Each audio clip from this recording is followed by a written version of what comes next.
So now we're going to talk about the Suburban water heater. Okay. So once we let that down, it's different. It has the same players, but it's a bit different, and the location is a bit different. So instead of a drain plug like the Atwood, we have what they call an NOE rod, and that's this rod here. And you basically drain it, and this rod, every time it come out, it'd be so skinny or it'd be filled with so much yuck. You always change them out.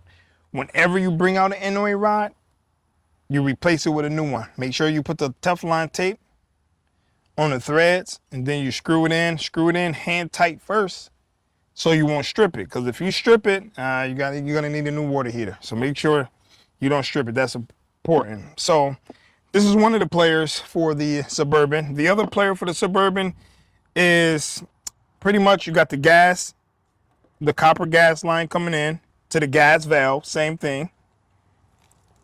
Gas line, the gas valve, same gas valve, pretty much same like the Atwood. Then you have the burner tube where the gas flows, and obviously same thing, got your igniter. Okay,